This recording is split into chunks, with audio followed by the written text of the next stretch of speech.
Hello and welcome to the channel.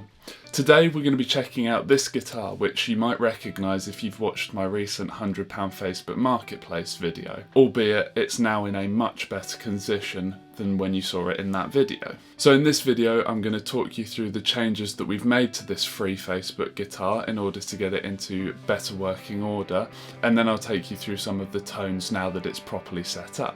But to start off with, I want to take a little trip back to the past and go back to past James to show you what state it was in just after we'd finished with the Facebook video. Hello, James from the past here. Now this is the current state of the guitar, just having prepped it so that it's in a working state for the Facebook Marketplace video. As you can see, I've taken out a couple of extra pots that were kind of wired in to make this Les Paul style but weren't actually working, hence the hideous holes. It's still got the Les Paul style switch and the Les Paul style knobs. So obviously the scratch plate is quite mullered, and at current, because it only has a three-way switch in it, only these two pickups are working. There's also a few loose screws and it could probably do with a bit of an extra setup. But so that's our kind of starting off point for this video. But let's now jump back to the future where it's in a much better state. So now you know what state it was in. Now obviously the main thing that really needed doing to this guitar was all the electronics and a replacement scratch plate. So that's what we've done. We gutted the electronics and replaced the majority of them, wired up the pickups so they work properly in this HSH configuration, and replaced all of the plastic parts which were looking a bit worse for wear. It's also had a bit of a clean, and after a little bit of fettling just to get things fitting nicely and a bit of a clean, it's pretty much ready to go. All that it really needs now is a little bit more tweaking on the setup, and then it's good to go on to its next owner. But before we do that, you'll want to hear it, so let's get into some tones. So today I'm playing through a Marshall SV20H, it's a plexi style Marshall, and in the intro you heard it on its own as well as with a Tube Screamer style overdrive in front of it. I'm just going to back it off a touch just so we get some slightly cleaner tones, and we'll go through how it sounds. So, starting on the neck humbucker, sounds something like this.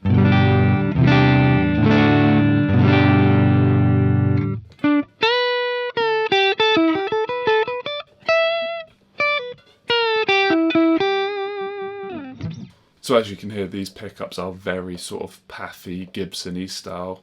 I don't know where they came from, but if you told me they came out of something like an Epiphone Les Paul, I wouldn't be surprised in the slightest. Now the new addition to this guitar, now it's sorted properly, position 2, which incorporates the middle position like you get in a Strat. That sounds something like this.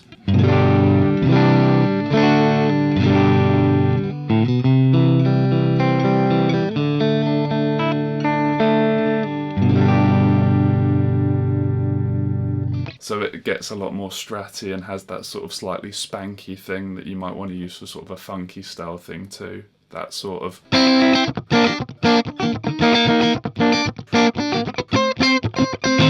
which I think is really cool. Then the middle pickup on its own sounds like this.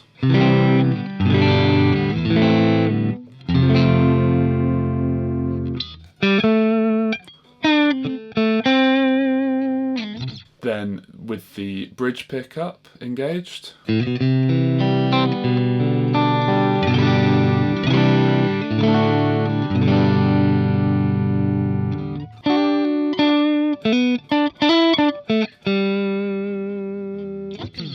then finally the bridge pickup, which on a cleanish tone sounds like this.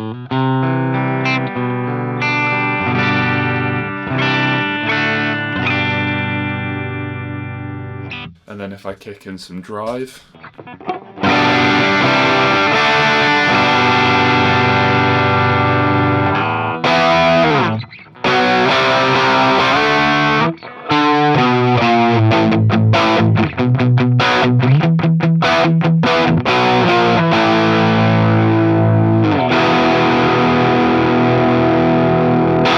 So especially with the Marshall and a bit of drive, it's just those classic sort of PAF Les Paul-y kind of tones. And I think considering this was a free guitar, those are some pretty good sounding tones.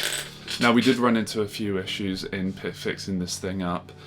with it being a sort of a Chinese Strat copy, things like screw holes weren't in the same place, and you know, things just don't line up a little bit, so they do need a little bit of fettling. But with some fairly basic tools, you know, a file, a drill, and the usual sort of woodworky bits, you can make it work really nicely, and I think we have done here. So if you yourself is wondering at home whether it would be worth picking up, you know, a free or a cheap guitar that needs some work to be done on it, if you have the ability to do so, I would definitely recommend it.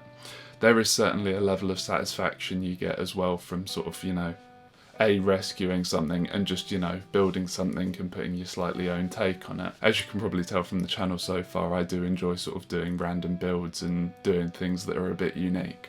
But I think that should just about do us for today. It's a bit of a shorter one, but I just wanted to put together a bit of a video and sort of showcase where this guitar's at now and show you what the possibilities are with something that for most people would probably be a bit of a write-off. But let me know your thoughts on this down in the comments below.